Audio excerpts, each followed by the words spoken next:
এই প্রচণ্ড গরমে ঠান্ডা ঠান্ডা মিষ্টি কিছু খেতে ইচ্ছা করলে এই ডেজার্ট রেসিপিটি ট্রাই করতে পারেন। কম সময়ে ঝটপট তৈরি হয়ে যাবে আর কোনো ঝামেলা ছাড়াই ঘরেতে থাকা উপকরণ দিয়েই একদমই বানিয়ে ফেলতে পারবেন। এটি খেতে এতটাই লোভনীয় হয় যে বাড়ির ছোট থেকে বড় সবাই দেখবেন খুব পছন্দ করবে। একদম নরম তুলতুলে এই ডেজার্ট রেসিপিটি মুখে দেওয়া মাত্রই সাথে সাথেই মিলিয়ে যাবে।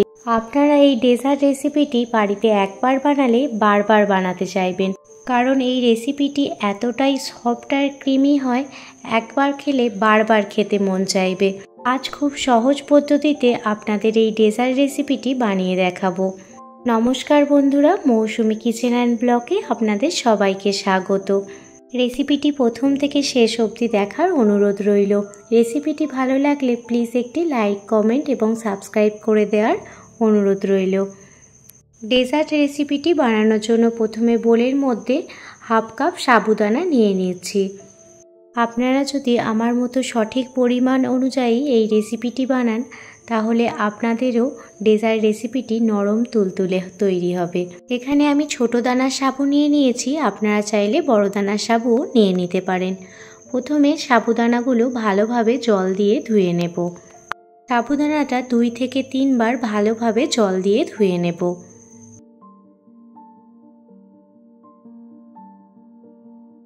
সাবুদানাটা ভালোভাবে জল দিয়ে দেখুন ধুয়ে নিয়েছি। থেকে একটি পাত্রে জল বসিয়ে দিয়েছিলাম আর জলটা যখনই গরম হয়ে যাবে তখন দেখুন সাবুদানাগুলো দিয়ে দিচ্ছি। জলটা যখন গরম হয়ে যাবে তখনই সাবুদানাগুলো দিয়ে দেবেন, তাহলে দেখবেন সাবুদানাগুলো আর নিচে আটকে যাচ্ছে না। গ্যাসের ফ্লেমটা মাঝারি আঁচে রেখেই আমাদের সাবুদানাগুলো খুব ভালো করে সিদ্ধ করে নিতে হবে।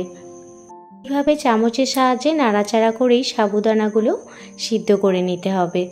সাবুদানাগুলো যখনই দেখবেন খানিকটা সিদ্ধ হয়ে গেছে তখন দেখবেন ওপরে ভেসে উঠবে। আর দেখুন সাবুদানাগুলো ওপরে ভেসে উঠলে এর মধ্যে দিয়ে দিচ্ছি ফুড কালার। আপনারা চাইলে ফুড কালার নাও ব্যবহার করতে পারেন, যাতে ডেজার্ট রেসিপিটি দেখতে ভালো লাগে সেই জন্য এখানে আমি ফুড কালারটা ব্যবহার করেছি। যখন দেখবেন সাবুদানাগুলো এরকম স্বচ্ছ কাঁচের মতো হয়ে আসছে তখন গ্যাসের ফ্লেমটা বন্ধ করে দেবেন।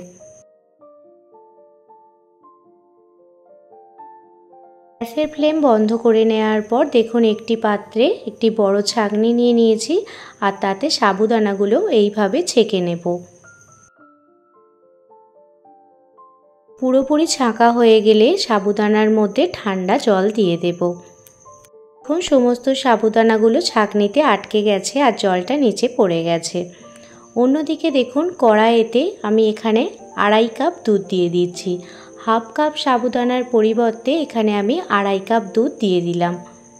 এই পরিমাপটা আপনারা ঠিক রাখবেন, তাহলে দেখবেন আপনাদেরও ডেজার্ট রেসিপিটি খুবই নরম তুলতুলে তৈরি হবে। দুধটা খুব বেশি ফুটিয়ে গাঢ় করে নেওয়ার কোনো প্রয়োজন নেই। গ্যাসের ফ্লেম মিডিয়ামে রেখে দুধটা প্রথমে 5 মিনিট মতো ফুটিয়ে নেব।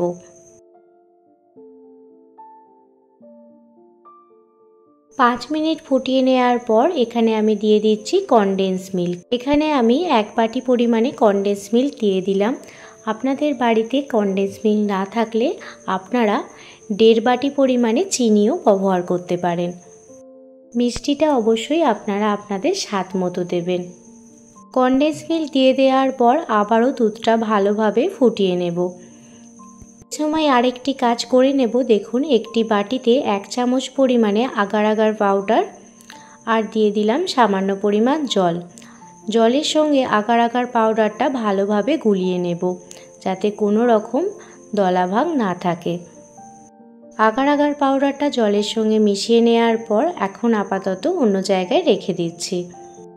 দুধটা দেখুন ফুটতে শুরু হয়ে গেছে। এই পর্যায়ে দেখুন সাবুদানাগুলো দিয়ে দিচ্ছি। এখন সাবুদানাগুলো একে অপরের সাথে লেগে থাকলেও ধীরে ধীরে দেখবেন দুধের মধ্যে সমস্ত সাবুদানা আলাদা আলাদা হয়ে গেছে। চিন্তার কোনো কারণ নেই, কারণ গরম দুধে যখন সাবুদানাগুলো পড়বে তখন সাবুদানাগুলো সবই আলাদা আলাদা হয়ে যাবে। সাবুদানা দিয়ে দেওয়ার পর 2 থেকে 3 মিনিট ভালোভাবে ফুটিয়েই গ্যাসটা বন্ধ করে দিলাম। বেশি ফোটালে দুধটা বেশি ঘন হয়ে যাবে আর ডেজার্ট রেসিপিটা খেতে অতটাও টেস্টি হবে না। দেখুন গ্যাস বন্ধ করে দিয়ে দেওয়ার পর দিয়ে দিলাম আগার আগার পাউডারটা। আগার আগার পাউডার ভালোভাবে ডেজার্ট রেসিপিটিতে মিশিয়ে দিচ্ছি। দেখতেই পাচ্ছেন সাবুদানাটা দিয়ে দেওয়ার পর দুধটা এখনই কিন্তু অনেকটা পরিমাণ ঘন হয়ে গেছে। এখন দুধটা একটি পাত্রে ঢেলে নিচ্ছি। আপনাদের হাতের কাছে যেই রকম পাত্র থাকবে সেই রকম পাত্রেই আপনারা এই ডেজার্ট রেসিপিটি বানিয়ে ফেলতে পারেন। পাত্রে ঢেলে দেওয়ার পর বাহিরে প্রথমে ঠান্ডা করে নেব। যখন দুধটা একদম ঠান্ডা হয়ে যাবে তখন দেখুন ঢাকনা দিয়ে আধ ঘন্টা মতো ফ্রিজে ঢেকে রেখেছিলাম। আধ ঘন্টা পর ফিরে এসেছি আর আপনাদের দেখাচ্ছি। দেখুন ডেজার্ট রেসিপিটি একটুও কিন্তু হাতে লেগে যাচ্ছে না। কত সুন্দরভাবে এই ডেজার্ট রেসিপিটি তৈরি হয়ে গেছে। ডেজার্ট রেসিপিটি প্লেটে সার্ভ করার আগে এইভাবে দেখুন হাতের সাহায্যে একটু ছাড়িয়ে নেবেন। আপনারা এটা ছুরি দিয়েও করতে পারেন কিংবা আমার মতো এই রকম হাত দিয়ে একটু ছাড়িয়ে নিলেই ডেজার্ট রেসিপিটি খুব সুন্দরভাবে বেরিয়ে আসবে। আর ডেজার্ট রেসিপিটি একটি প্লেটে সার্ভ করে নেব। দেখুন পাত্রের ওপর এই প্লেটটি রেখে সাবধানে উল্টে নিতে হবে। পাত্রটি উল্টে নেওয়ার পর হাতেতে সামান্য ট্যাপ ট্যাপ করে নেবেন যাতে ডেজার্ট রেসিপিটি খুব সহজেই প্লেটেতে বেরিয়ে আসে। খুব সুন্দরভাবে দেখুন ডেজার্ট রেসিপিটি পাত্র থেকে বেরিয়ে এলো। সাবুদানার ডেজার্ট রেসিপিটি একদমই রেডি হয়ে গেছে। ডেজার্ট রেসিপিটি আপনাদের ছুরি করে কেটেও দেখাবো, দেখতেই পাবেন কতটা পারফেক্টলি তৈরি হয়েছে।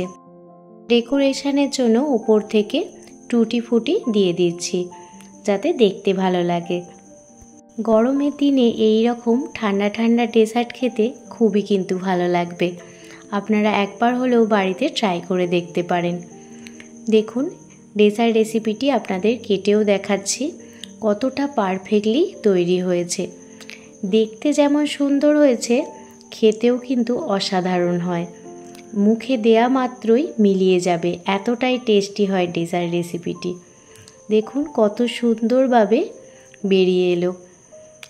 আর সাবুদানা দিয়ে দেওয়ার ফলে এই ডেজার্ট রেসিপিটি খেতে আরও সুন্দর হয়। আপনারা একবার হলেও এই ডেজার্ট রেসিপিটি বাড়িতে ট্রাই করে দেখতে পারেন। আপনারা দেখে বুঝতেই পারছেন ডেজার্ট রেসিপিটি কতটা সফট এবং ক্রিমি হয়েছে, একদম মাখনের মতো। আর ডেজার্টটা কতটা সুন্দরভাবে সেট হয়ে গেছে আপনারা নিজেরা দেখেই বুঝতে পারছেন। গরমে যদি এই রকম ঠান্ডা ঠান্ডা ডেজার্ট পাওয়া যায় তাহলে কিন্তু সবাই খুব মজা করে খাবে। তো রেসিপিটি ভালো লাগলে প্লিজ একটি লাইক, কমেন্ট, শেয়ার করে দেওয়ার অনুরোধ রইল।